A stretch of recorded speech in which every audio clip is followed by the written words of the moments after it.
Sobre a proteção de Deus, começamos mais um episódio do podcast conservador, na defesa da liberdade, na defesa da família, na sua defesa. E hoje, de maneira especial e particular, na defesa da vida. O podcast conservador tem esse propósito, de buscar sempre levar essas verdades, a verdade que está fundamentada em nosso Senhor Jesus Cristo, onde ele fala assim, em João 10:10, eu vim para que todos tenham vida e tenham em plenitude, e tenham em abundância. E hoje nós falando sobre a temática da vida, nós temos dois convidados especiais, lembrando que eu não sei o dia, a hora, o ano que você está assistindo esse podcast, mas eu tenho certeza que através dele você vai ter uma consciência maior dessa temática dentro do contexto da vida. E comigo aqui hoje o Dr. Silmar de Oliveira Lopes, que é advogado, professor e fundador da Academia Notari, escola de notarial e registral, depois o senhor vai explicar isso. Presidente da Comissão de Direito Notarial e Registral da OAB, 2016 a 2024. Consultor jurídico da CNB-GO e da ARPEN-GO. Membro da Academia Goiana de Letras Notariais e Registrais, AGNOR ou AGNOR. E por isso você está aqui, doutor, membro da União dos Juristas Católicos de Goiás. E também a minha irmã, minha amiga, doutora Marina Ribeiro da Silva. Sempre mulher, é mais sintetizado, viu? O senhor vai aprender aqui, ó. Assessora do TJ Goiás, claro, advogada, representante da Rede Nacional em Defesa da Vida e da Família por Goiás. E como o senhor também, a doutora Marina Ribeiro é membro da União dos Juristas Católicos do estado de Goiás. Doutora Marina, começando por você. Falar a senhora, deixa para lá. Obrigado pela sua presença. É um prazer, é uma honra, melhor do que isso. É uma honra estar aqui com a senhora. Boa noite, João Paulo. É uma satisfação, alegria imensa para mim estar aqui com vocês, né? Dr. Silmar, nossa, que honra mesmo dividir o podcast conservador hoje ao lado do Dr. Silmar. E cumprimento aqui a todos que estão tendo assim, a oportunidade de também estar conosco, né? E num dia para nós, tão importante que é falar da defesa da vida e da defesa da família, né? Nós fazemos parte da União dos Juristas Católicos, fazemos parte da mesma comissão de defesa da vida e da família. E para mim é uma satisfação imensa estar aqui. Satisfação é nossa, eu tenho certeza que a doutora Marina vai contribuir muito aqui, como o senhor também, doutor. Obrigado. Boa noite, João Paulo. Boa noite, doutora Marina.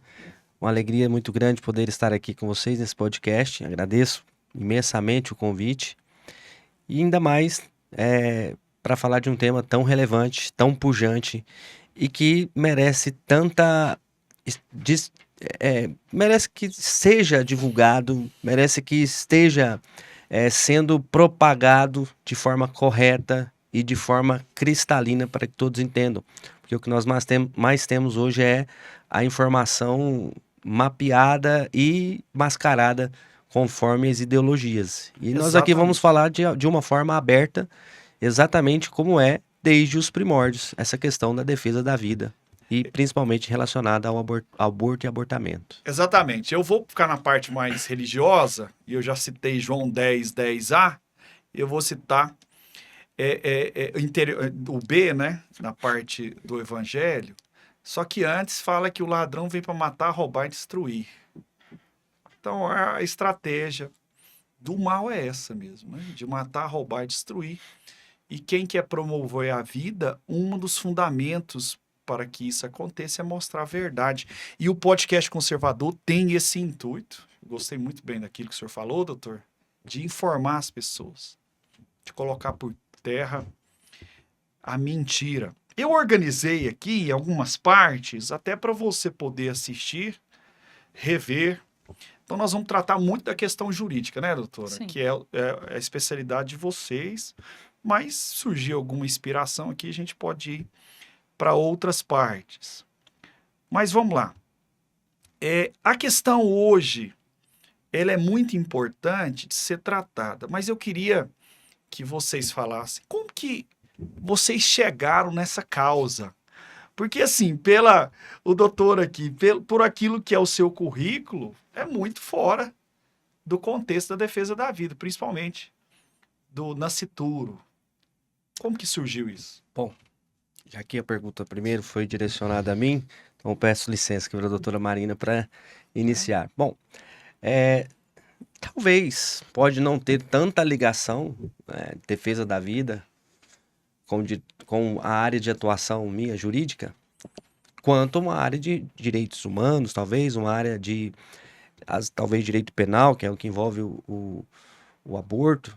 Mas, quando a gente fala de direito notarial e registral, nós estamos falando de algo que envolve toda a vida do ser humano, né? Existe até um jargão que fala que qualquer pessoa no Brasil não consegue nem nascer e nem morrer sem passar por um cartório. A área notarial e registral nada mais é do que a área que é destinada ao estudo de toda a ciência jurídica relacionada à atividade dos cartórios no Brasil. Notarial, cartórios de notas, e registral, são os cartórios de registro de imóveis, de civil de pessoas jurídicas, títulos, documentos, especialmente o civil das pessoas naturais, onde nós temos registro de nascimento, casamento, registro de natimorto. Então, todas essas nuances acabam, de algum modo, tendo alguma ligação. Mas, de fato, a minha ligação com essa questão de defesa do direito à vida se dá especialmente pela minha condição de cristão, católico, apostólico, romano. E principalmente em razão de que a nossa doutrina, né, do milenar, ela traz, né, como um dos mandamentos básicos, a defesa da vida, né? A garantia de que esse bem maior nos é dado por Deus e só por Ele pode ser retirado. Isso é importante ser dito, que só por Ele, só pelo Senhor pode ser tirado, né, doutor? Exatamente. E no caso da doutora Marina, como que surgiu o desejo, assim, a partir do seu coração, de defender a vida desde o ventre materno? João Paulo, eu, graças a Deus, nasci e fui criada na Igreja Católica, né? Eu tenho, a minha formação é uma formação bem forte, bem sólida dos jesuítas. A minha paróquia é a paróquia Santa Genoveva. E o padre que me batizou, o padre com o qual eu fiz minha primeira comunhão, o padre que sempre me acompanhou foi o padre Lima, padre Heber Salvador de Lima. Morreu com quase 101 anos, né? E, então, assim, Padre Lima, para todos que conhecem Padre Lima tiveram a oportunidade de participar das missas do Padre Lima na catedral, né? Um padre, assim, que na verdade foi um dos pioneiros da educação dentro da PUC, da nossa Pontifícia Universidade Católica, dentro da antiga Universidade Católica de Goiás. Então, ele foi meu formador durante muito tempo, né? Então, é impossível, assim, desde o início, na verdade, né? Sempre quando se tratava ali, desde quando era pequena ali, logo no mandamento, não matar. Então, se a gente for pegar, se a gente começar, né? Vamos falar daquilo que é a base, né? Não matar. Tá aí a resposta, a principal. Mas veja bem, no decorrer de toda a minha caminhada, então, tendo essa formação de paróquia e caminhando ali para o nosso movimento da renovação carismática católica, que ainda foi muito mais fortalecido quando eu comecei a verdadeiramente caminhar com a renovação carismática católica, isso ficou ainda muito mais pujante mesmo, né? Por quê? Porque eu participei no decorrer de toda a minha juventude do movimento, assim como você, dentro do movimento Universidades Renovadas, que também é um movimento que tem essa finalidade, né, de formar e de informar.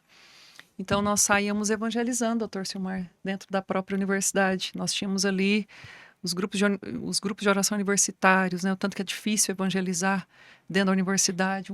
Eu acho que hoje está até mais, né? Mas a nossa época também não era muito diferente, não. Então, dentro mesmo da universidade foi crescendo ainda mais eu tive acesso, graças a Deus, a honra de conhecer o padre Luiz Carlos Lodge, né, que, na verdade, também ele é advogado como nós, né, fez direito e, então, num determinado momento, surgiu uma oportunidade de impetrar um habeas corpus para a defesa de um bebezinho que, na época, estava com a síndrome de Edwards, né, fatal, assim, na verdade, letal, quer dizer, né, o neném nasce, fica poucos minutos. Mas, veja bem, ele já tinha determinação judicial para o procedimento da interrupção, que é o aborto. Então, me recordo que ele fez um contato comigo, e aí, pronto, aí de lá para cá, então isso foi 2002, né?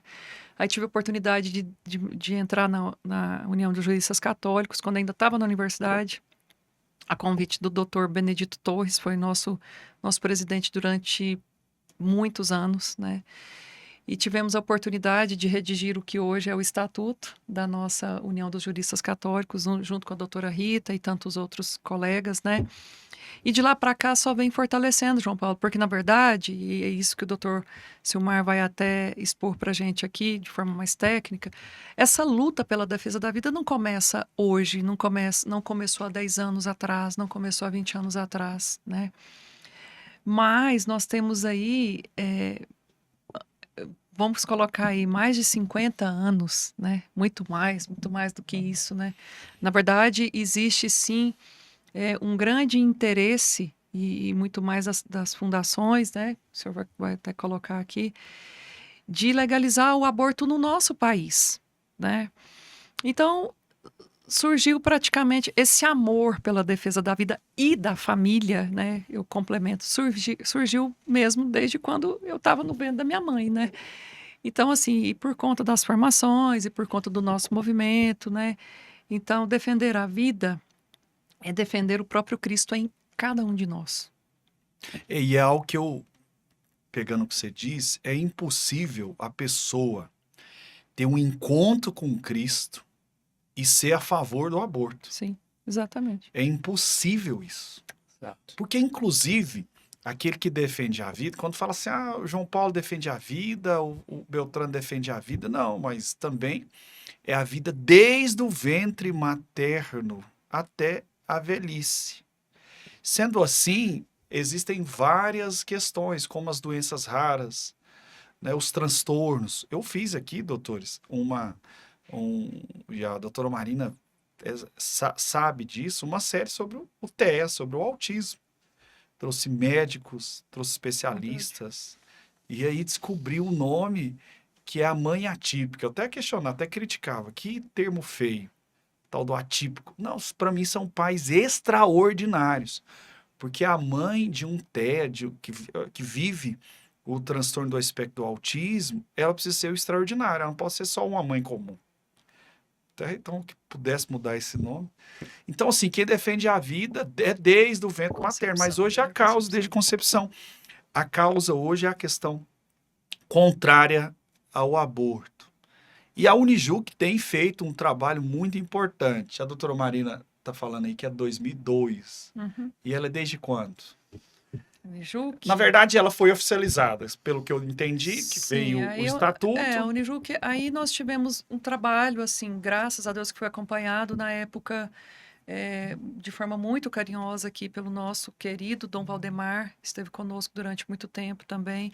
E depois a gente viveu um pouco de uma lacuna, porque, veja bem, nós tínhamos, os nossos encontros eram na própria sede da Sociedade Goiana de Cultura, naquela época, né, onde aconteciam as nossas reuniões, doutor Silmar. E era assim, nós tínhamos a Santa Missa, 7 horas da manhã, a missa terminava entre 7h30 e 7h45, e nós íamos para a sede da Sociedade Goiana de Cultura. E ali fazíamos o nosso momento de reunião quinzenal, e era assim, éramos extremamente fiéis. Depois nós tivemos uma certa lacuna justamente porque nós ficamos sem o bispo auxiliar, né? Dom Valdemar foi para outra diocese, então na época nós ainda não tínhamos Dom Levi, né? Então nós ficamos um tempo assim sem nos encontrarmos. A Unijuc realmente precisou dessa lacuna mesmo.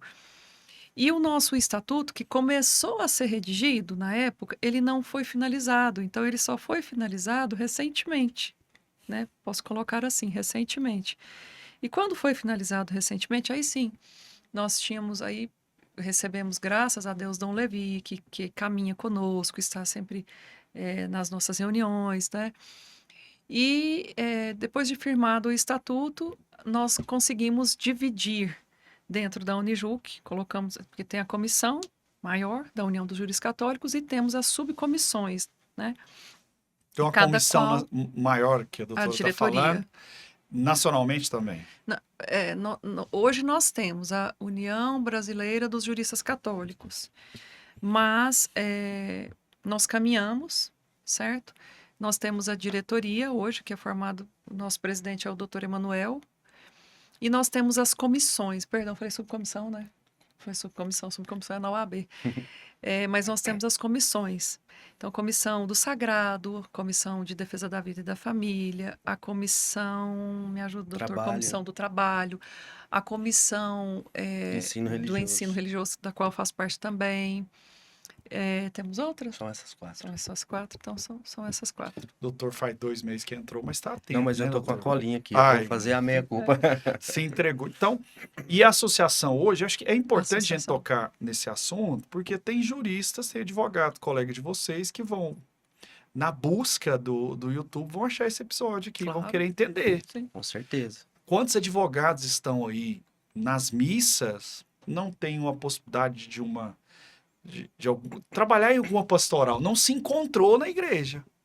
Exatamente. E de repente vai ver esse episódio aqui e vai entender.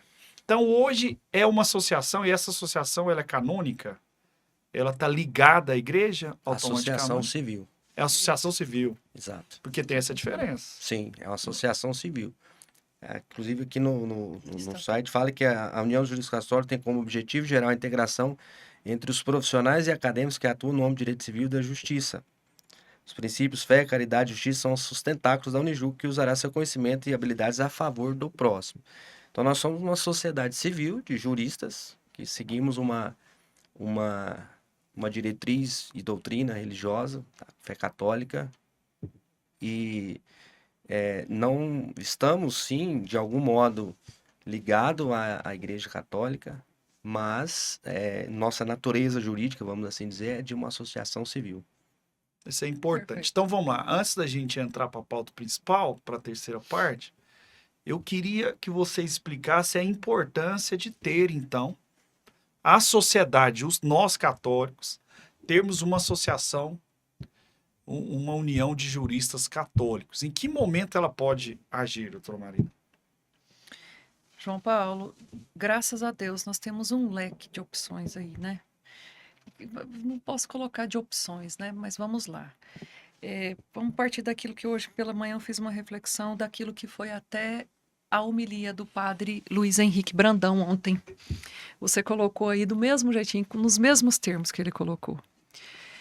Ele começou a falar que nós estávamos ali na Santa Missa e nós éramos a minoria da minoria da minoria. Né? Estávamos ali, professamos a fé católica, mas que é muito difícil hoje os senhores aqui, né? Você, vamos colocar você que é meu amigo, tem a mesma idade que eu, você falar do Senhor dentro do seu ambiente de trabalho, ou até mesmo naquilo que você é convidado a falar, né? É um desafio muito grande. Dentro da União dos Juristas Católicos, nós somos convidados dentro dessas áreas, dentro dessas comissões que nós colocamos. E por que é tão importante? É importante porque nós precisamos começar, o nosso povo padece por falta de conhecimento, assim diz a palavra do Senhor. E isso me questiona muito. Ontem, quando o padre exortava, ele falava desse jeitinho. É inconcebível um católico apostólico romano, e não se espantem aqui, ele falava desse jeito ainda, não se espantem, vocês vão ver muito, que defendem o aborto. Mas defendem o aborto, eu tenho várias colegas assim, até com certeza vão me ouvir aqui depois, e que defendem, que falam assim, mas Marina, eu queria ver se fosse você a estuprada e tivesse que carregar um filho no seu ventre fruto de um estupro. Entendeu? Sempre eu encontro as tias, as avós de dentro de algumas paróquias que vêm me questionar e que vêm falar a mesma coisa. Eu sou contra o aborto, mas no caso de estupro não tem como não ser. Entendeu? Então, é inconcebível, como você falou, uma exortação que a gente precisa fazer. O nosso povo padece por falta de conhecimento mesmo. Nós precisamos chegar e essa voz, essa exortação, ela precisa realmente ir além de fronteiras aí das nossas paróquias, porque de fato, João Paulo, não foi nenhuma nem duas formações que a Unijuc, dentro da nossa comissão mesmo, já tivemos condições de alcançar dentro das grandes paróquias, por exemplo, que são vários, principalmente assim, as pastorais de casais, né? Que falam, não, realmente, mas é importante usar anticoncepcional sim, doutor. É importante sim ser favorável ao aborto nos casos de estupro, sim. É sim. A igreja ainda fala desse jeito, entendeu?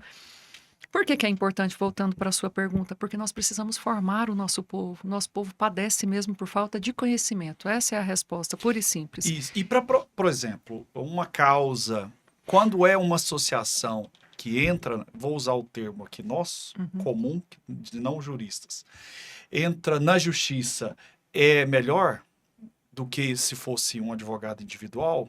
Chega no juiz lá, Associação dos Juristas Católicos, e chega, ao contrário, doutor Silmar, na justiça, tem um peso maior ser uma associação que defende uma causa? João Paulo, tem um peso. Eu não posso dizer para você que é maior, mas tem um peso, né? Hoje, por exemplo, nós temos aí a oportunidade, qualquer do povo pode impetrar o habeas corpus para salvar a vida de um nascituro, de um bebezinho, que está ameaçado de seu direito de vida, entendeu? Mas assim, você fez a pergunta direta, se você quiser me ajudar, complementar, veja bem, tem um peso? Tem um peso. Nós somos uma associação de juristas, certo? Mas não diminui aquele advogado ou aquela pessoa do povo que queira também exercer o seu direito. Não é Eu isso? acho que primeiro, assim, peso realmente é uma instituição que tem credibilidade social, com certeza um magistrado, quando se depara com um pedido de uma parte dessa envergadura, ele se debruça com uma muito maior responsabilidade, maior acuidade sobre aquele pedido. Mas não quer dizer também que, como a doutora Marina falou, que as legitimidades individuais, elas tenham algo que não seja prestigiado, muito pelo contrário. Existe um peso em relação a uma instituição por se tratar de ser ali uma representação de várias pessoas, ou seja, é uma voz ecoando outras que estão compondo aquela instituição. Mas isso não quer dizer que se apenas uma voz está ali clamando para que seja feita a justiça real e principalmente através da verdade, não há magistrado que diante de qualquer pedido ele ignore a magnitude, a amplitude que pode ter aquele caso, seja por uma simples parte anônima, no sentido de não ser popular, mas é porque não pode ter pedido anônimo, né? Apócrifo, nem apócrifo, mas ser uma instituição nacional, uma instituição renomada, ou ser apenas um cidadão comum, sem qualquer visibilidade midiática ou algo nesse sentido. O pedido, ele sempre vai ser apreciado e, principalmente, a responsabilidade que tem o magistrado é de apreciar conforme a justiça e a verdade. Ó, eu vou ser simplista, eu acho que tem um peso muito maior. Eu vou afirmar, tem um peso muito maior. Inclusive, teologicamente, Jesus não andou sozinho. Então, o que eu estou querendo dizer? Você que é jurista católico, procure a Unijuc. Eu não posso falar, procure da sua arquidiocese. Será que todas as arquidioceses têm Unijuc? Nem todas. Pois é, então você que é aqui do estado de Goiás, de Goiânia de maneira especial, procura a Unijuc. Tem Instagram, né? Tem Instagram? Sim, Onde não temos. tem arquidiocese, não tem, tem a nacional, que é a Abrajuc, Abrajuc. que é a Associação Brasileira dos Então é Juristas importante Católicos. se unir. Todos os juristas. Eu vejo que a igreja ganha muito com a Unijuc, mas principalmente a sociedade. Quando vocês estavam falando assim, qualquer pessoa pode fazer um habeas corpus, eu não sou qualquer pessoa, mas eu não sei fazer. E tem uma questão processual, né? Que é muito peculiar também, que é a questão de legitimidade. Às vezes eu posso ter toda a disposição, toda a condição, às vezes até financeira, porque tem que pagar custas em muitos Você casos. como CPF, você está Isso. dizendo. Ou às vezes até como uma PJ comum. Eu não tenho legitimidade para determinados assuntos, que teria a instituição. Só o nome já ajuda. E só o fato, só a natureza jurídica, a forma Isso. constitucional que existe, da sua existência, lhe traz essa legitimidade para determinados instrumentos processuais. Para se adentrar num processo, por exemplo, como a amicus curiae, né, que é amigo da corte, ou seja, você não é parte, mas você entra para expor ali sua opinião, para colocar as questões relacionadas à sociedade. Geralmente, diversas instituições ligadas à fé católica sempre adentram aos processos como a amicus curiae, esses processos relacionados à proteção da vida. E por ser instituição, existe sim essa probabilidade. Salvo engano, a Unijuc, quando começou a pandemia, nós fizemos algumas proposições. Eu ainda não era membro, mas sempre ali junto com o Dr. Vitor, né, que também já foi membro da Unijuc, sempre nós estávamos ali planejando e propondo alguma coisa em relação às missas, a realização presencial das missas. Então a Unijuc pôde agir, o que naquele momento nenhum cidadão comum poderia ter agido por falta de legitimidade processual, questão eminentemente organizacional, estrutural. É importante, assim, falar sobre isso, doutor Marino, para vocês entenderem a importância que a Unijuc tem. Então, mandar um abraço para o doutor Vitor e, de maneira particular, o doutor Manuel, dizer do trabalho. Doutora Rita também, que eu conheço, se eu tiver, doutora Gabriela Pugliese, e se eu estiver esquecendo de algum... Doutor Raniel. Doutor Raniel, meu amigo. Então, assim, a importância que vocês têm. Eu fiz vocês verbalizarem e chegamos à conclusão que é melhor a Unijuc que só um cidadão comum. Sim. Inclusive, às vezes, até mais importante que só um padre. A importância que a Unijuc tem. E dizer que, apesar que eu não sou jurista, mas eu já ajudei, junto com a Unijuc, naquele caso do vilipêndio, onde uma moça pegava uma imagem de Nossa Senhora e fazia nela o vingador, adaptava a galinha pintadinha. Então, cada um defende da sua forma. E eu não tenho vergonha de defender minha fé. Eu não tenho vergonha também, como pai, responder a pergunta para uma pessoa que fala assim, João Paulo, no caso de um aborto, mas se for sua filha... Tá, o aborto é um crime hediondo, mas o estupro é um crime hediondo, mas o aborto é um eufemismo ao assassinato. Então, esse crime hediondo não pode ser apagado e nunca será apagado matando um bebê no ventre materno de alguém.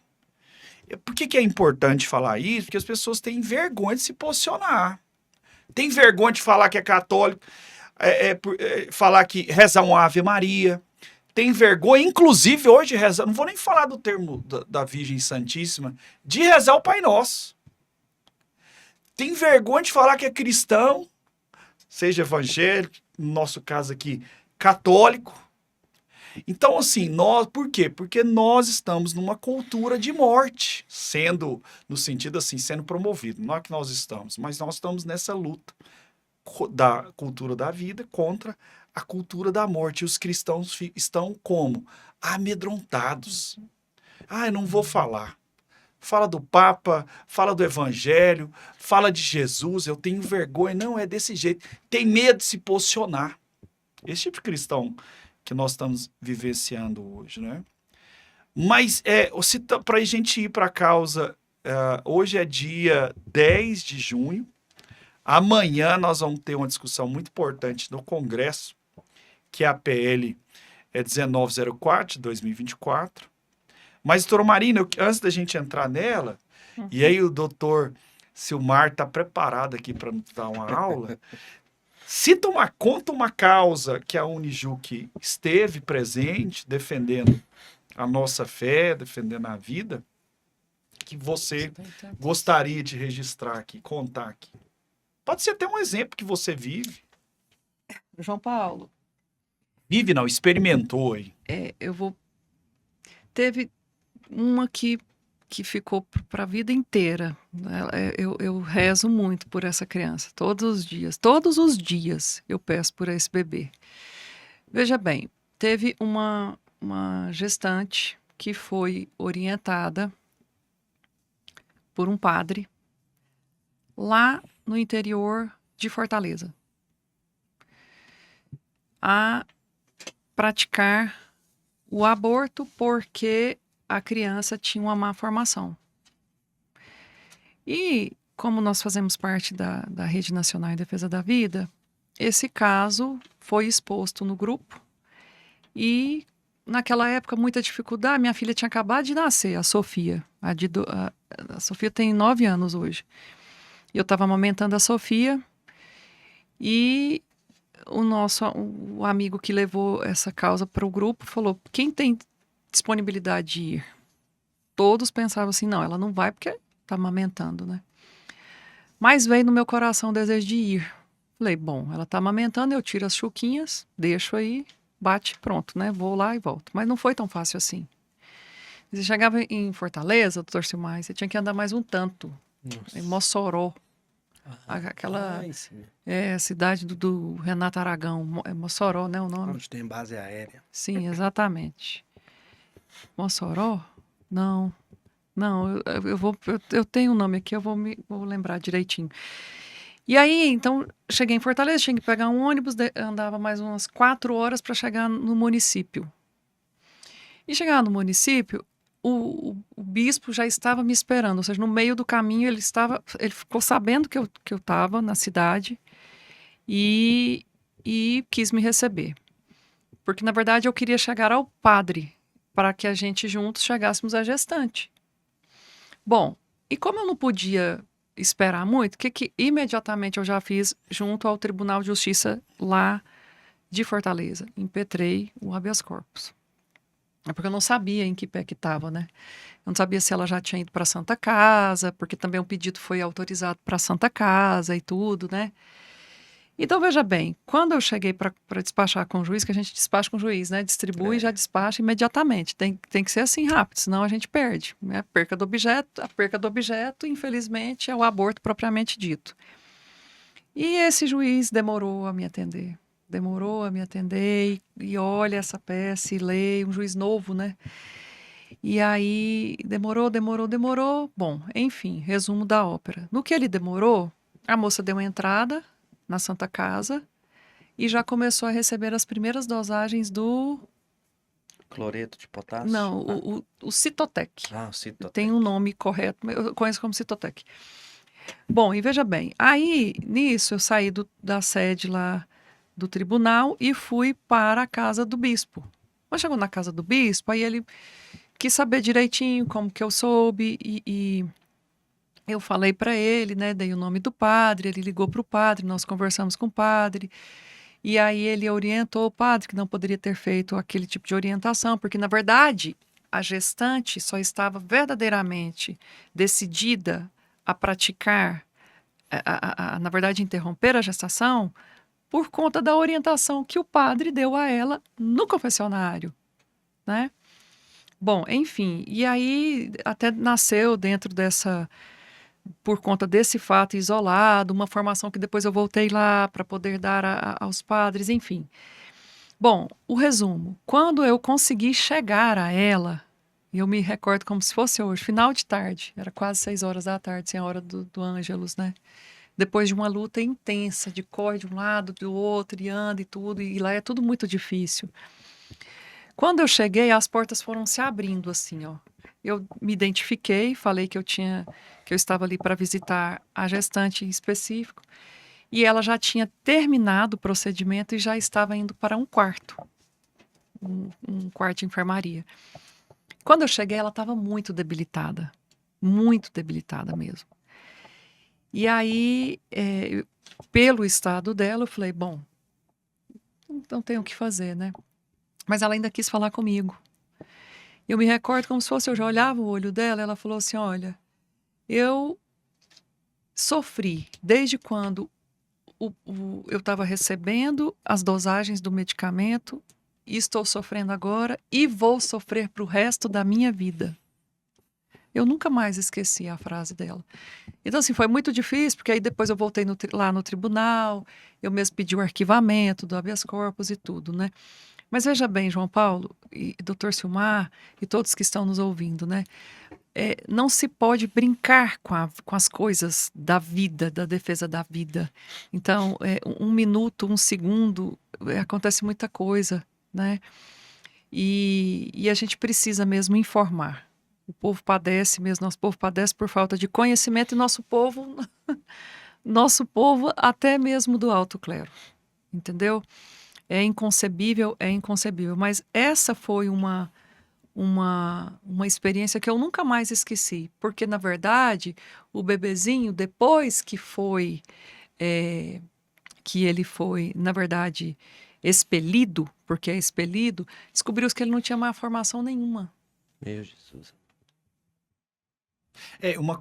Você tá falando de padre, e aí o pastor, eu fico a pensar o seguinte, como que um padre ainda fica flertando e às vezes até colocando lá no presbitério um candidato esquerdista, pessoalista de maneira particular, ou petista? Por que esses dois partidos? Se a gente for ver no Congresso, as PLs, os projetos de lei de liberação do aborto, esses projetos estão ligados principalmente a esses dois partidos.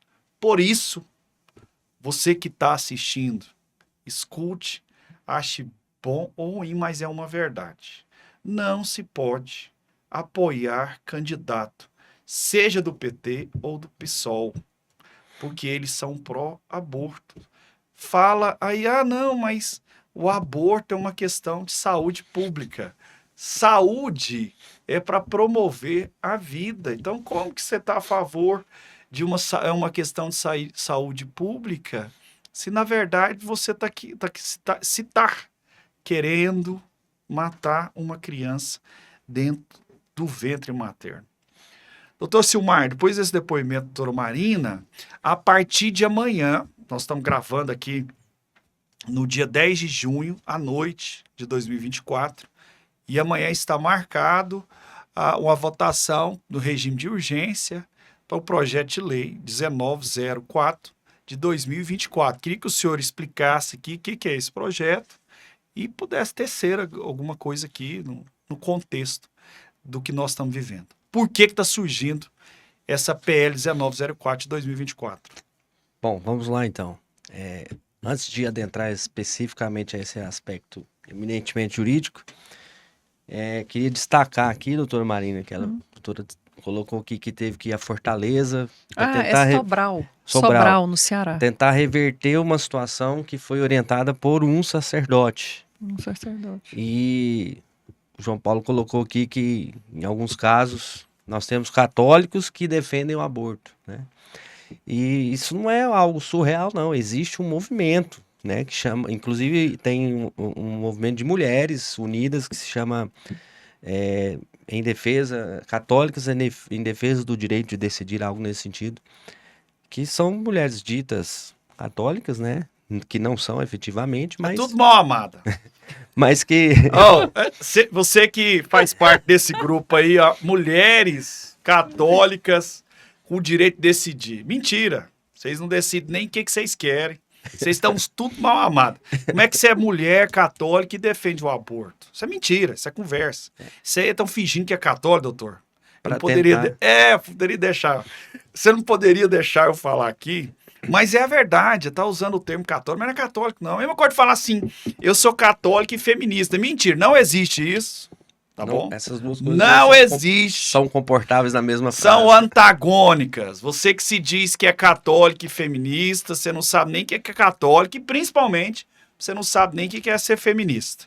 Mas voltando para o especialista, Então, veja, nós sabemos disso, né? Que não são católicos, que estão subvertendo a nossa fé para tentar passar uma imagem de que existe dentro do próprio catolicismo essa fusão e que, em verdade, as pessoas precisam ter o conhecimento de que o catolicismo verdadeiro, né, essa nossa doutrina de 2000 anos, ela não é uma doutrina que se perdura por 2 milênios à toa. Ela é uma doutrina que realmente é inexplicável a sua magnitude de aplicação prática da nossa vida. E que depois de 2000 anos, e que nós sabemos que por quanto tempo estiver ainda a espécie humana aqui, ela perdurará, porque ela é simplesmente conhece e reconhece o ser humano na sua magnitude. E aí, o que nós temos aqui nesse projeto de lei, que é o projeto de lei 1904, né? Fala projeto de lei, a gente chama de PL, 1904 de 2024. Veja, o que esse projeto busca é alterar o Código Penal. O que é o nosso Código Penal? O nosso Código Penal é um instrumento legislativo que, à época, década de 1940, no ano de 1940, chamava decreto-lei, né? Hoje tem força de lei, mas antes chamava decreto-lei. Então, desde então, nós passamos por diversas reformas e essa tem sido mais uma reforma. Mas o que nós temos aqui, efetivamente, é uma sugestão de alteração, e antes de dizer nos artigos que falam do aborto, eu vou dizer no capítulo que fala dos crimes contra a vida. Dos crimes contra a vida. Porque se nós temos uma divisão dentro da parte especial do Código Penal, nós temos uma divisão macro, que é a parte geral, e a parte especial. A parte geral, ela trata de peculiaridades teóricas, né? O que é um crime tentado, o que é uma atenuante, uma agravante, e a partir do artigo 121 ali em diante, nós temos a parte especial, que é a definição dos crimes e das penas.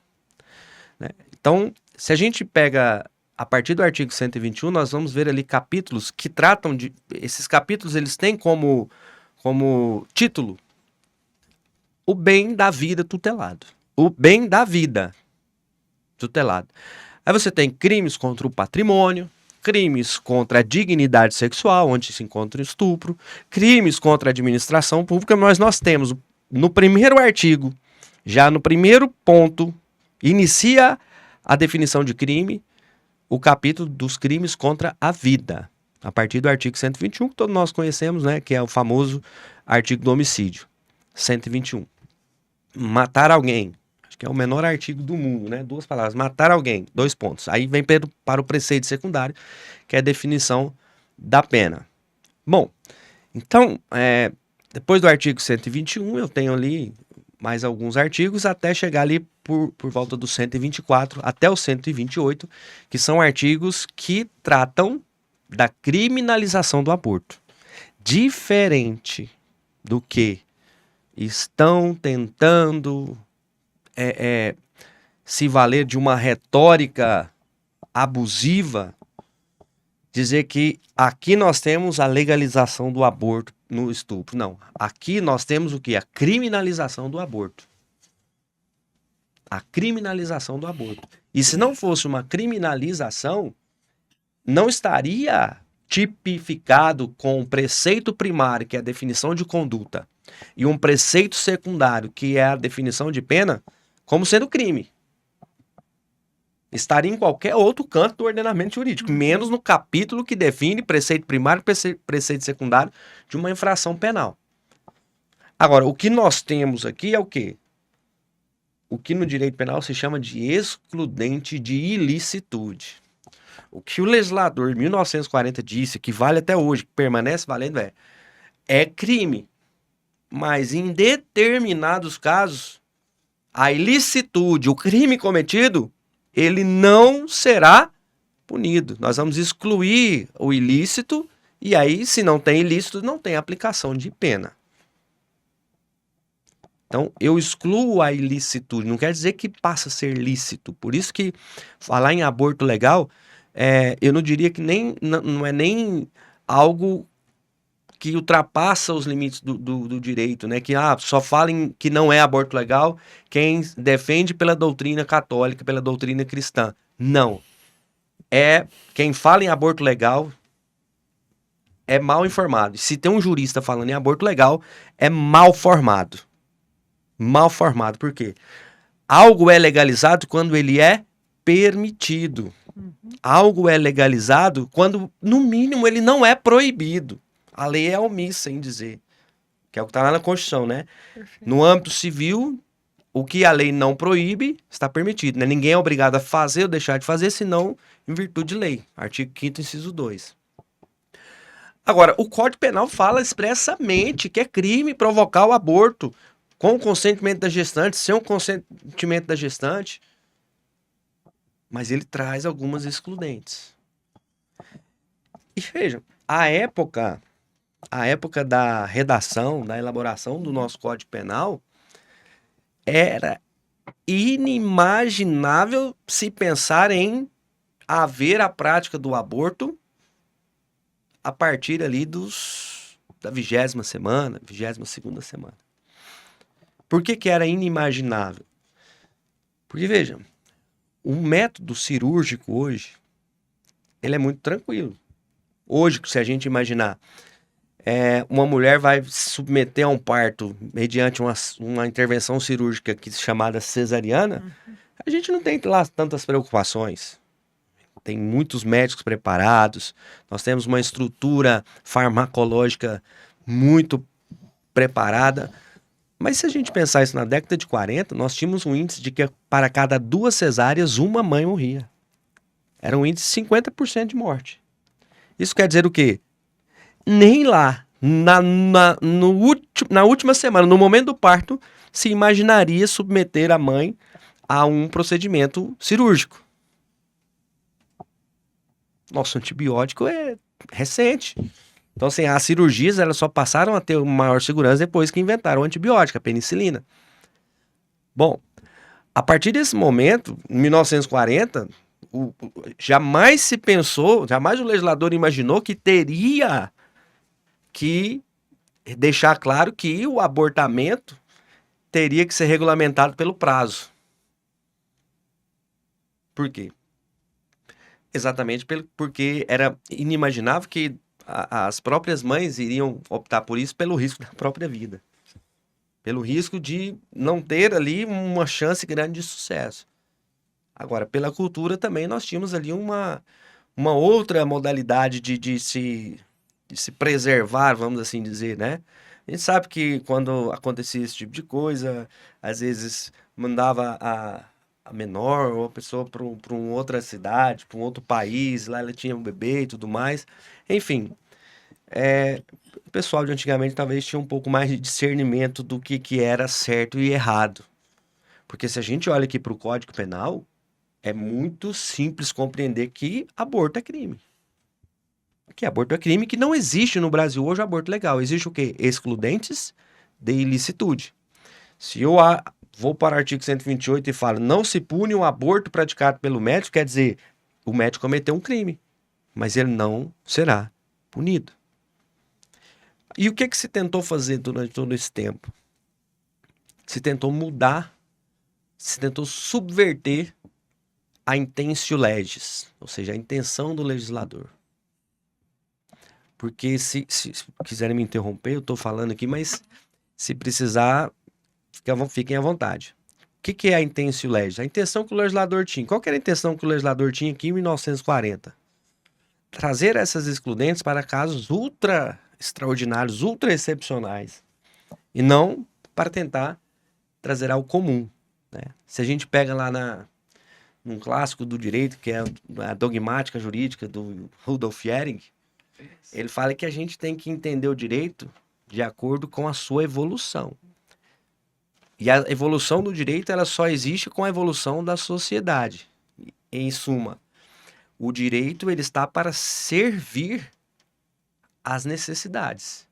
O direito ele não surge do abstrato para moldar a sociedade, para moldar as condutas. O direito ele surge a partir de experiências humanas, a partir de condições que as pessoas têm certas necessidades. Então, o direito é para a sociedade e não o direito ele molda, cria, ele é uma diretriz. Não. Por isso que ele é evolutivo. Então, se eu olho para a época que eu estou dizendo, que eu estou analisando, esse Código Penal, é óbvio que toda essa dinâmica de evolução, o que, que nós temos que observar? Tentaram subverter dizendo, olha, hoje nós temos uma ideia de que as mulheres têm que decidir, é uma questão de saúde pública, e não. Nunca foi essa a intenção do legislador. E aí, doutor, quando você fala a questão da ideia de decidir, né, nós estamos caminhando para o final, aonde vem a questão, e aí, os últimos 10 minutos, a questão do como é que é você falou, doutor, aquela hora do cloreto de... Cloreto de potássio. Que é isso que está O provocando... Citotec é o outro nome Isso, científico. exato. Aí onde veio o cloreto de potássio, o que está correlacionado a essa PL 1904 de 24? Isso. E aí, vamos lá, que é o histórico. O Conselho Federal de Medicina publicou lá uma resolução dizendo, olha, não se pode praticar cistolia fetal. O que é a cistolia fetal? É o procedimento de abortamento, com posterior abortamento. O aborto é matar o feto intrauterino, o abortamento é retirado. Então, a cistolia fetal não pode. Inclusive é proibida até em animal, por conta do sofrimento, da dor. Né? Você injeta essa substância e simplesmente a criança tem uma parada cardíaca e depois é retirada com essa morta dessa forma.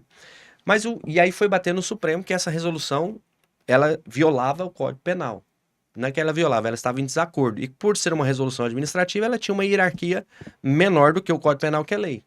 Mas essa subversão, ela já vem de antes. Primeiro, olha, o que eu preciso para fazer o aborto em razão do estupro? Eu preciso de uma ocorrência policial e um atestado do Instituto Médico Legal. E aí depois, não, atestado do Instituto Médico Legal não precisa. A mulher não precisa se submeter a essa perícia. Ora, por que não? Não vejo sentido. Só que a coisa vai ultrapassando. E aí chegou um momento que fala assim, não precisa de documento algum, basta a palavra da mulher. Ela não é obrigada a fazer ocorrência policial, ela não é obrigada a submeter uma perícia. E aí surgiu então agora, o Conselho fez a resolução proibindo a cistolia fetal, e o Supremo, com a mesma ideia, né, o Supremo Tribunal Federal disse, olha, não há essa proibição no Código Penal, então tem que suspender essa resolução. Suspensa essa resolução, não há qualquer regulamentação para que se pratique ou não pratique a cistolia fetal, que é um procedimento cruel. É um procedimento cruel. Diante de todo esse cenário, que a maldade humana para com essas pessoas, com esses seres indefesos, chegou a um nível tão inimaginável, que não há outra saída que não colocar no Código Penal que o aborto é crime, que já está lá, mas regulamentar essa excludente de ilicitude. Dizendo, olha, a excludente de ilicitude continua, mas ela será afastada, e aí é o mesmo parágrafo em vários artigos, quando houver viabilidade fetal. Aí pode perguntar, mas aí vai deixar um conceito aberto, o que é viabilidade fetal? E aí vem o Supremo e de novo interpreta o que é viabilidade fetal. Mas aí o legislador já se tratou de dizer que a viabilidade fetal se presume com a gestação acima de 22 semanas. E aí quando se praticar o aborto, mesmo havendo viabilidade fetal, quem estiver envolvido, né, aí vai ver em qual artigo se enquadra a conduta, se é praticar em si mesmo, se é praticar na gestante com ou sem o consentimento, enfim, da forma que for, enquadra-se aqui em algum artigo da conduta, e aí será punido conforme o delito de homicídio simples, previsto no artigo 121. Nada mais coerente do que punir quem mata com a pena de homicídio.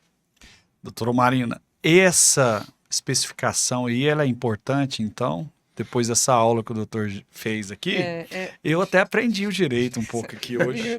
Foi Então, bem é necessário extremamente especificar agora, então, no Código de Direito Sim, Penal. até nesses minutos que eu fiquei pensando, nossa, é muita. E ele deu uma aula Deu sobre uma aula. isso, né? Deu uma aula. Foi lá na pirâmide de Kelsey para poder explicar tudo isso. Mas veja bem, João Paulo, até trouxe o projeto de lei, o senhor também trouxe, né? Mas veja bem, esse requerimento de urgência para o PL 1904 de 2024 aqui, ele vai ser votado na sessão do plenário da Câmara amanhã. Vai ser votado amanhã, Isso. certo? Então, durante esses dias todos Amanhã, que a gente... 11 de junho, né? Sim, amanhã... Ah, é bom, importante falar, 11 de junho. Então, durante todos esses dias, né, os que promovem o aborto fizeram tudo e vão continuar fazendo tudo que tiver ao alcance para poder derrubar essa proposta, certo? Desde a mais ampla, e aqui a gente precisa colocar que eles fazem isso desinformando. Nós estamos informando, eles estão desinformando, entendeu? Sobre o projeto. Até todo tipo de tentativa que o doutor até colocou aqui, de acordos dos bastidores, porque você conhece, você sabe como é que são feitos esses acordos de bastidores.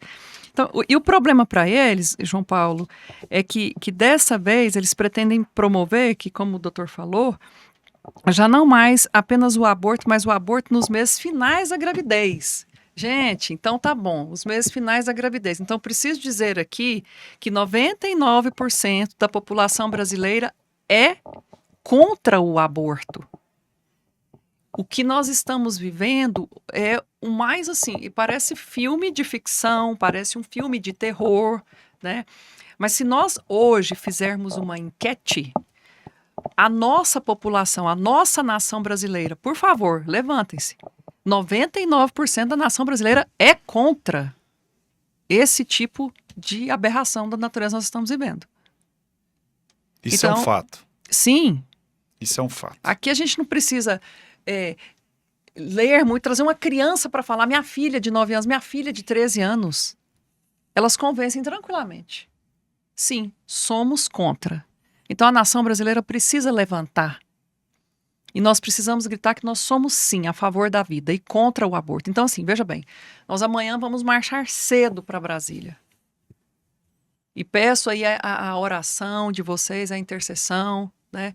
E nós temos mais esse cavalo de Troia aí pela frente. Exatamente. Nós Eu queria falar precisamos. sobre isso. Nós São as precisamos. cortinas de fumaça, são os cavalos de Troia. São os bastidores, os São acordos os dos bastidores. são os acordos, mas eu tenho uma certeza, porque essas mentiras, essa cultura de morte, vou usar a analogia, um termo figurado, é como a noite, ela vai chegar, mas sempre depois vem a verdade como o sol.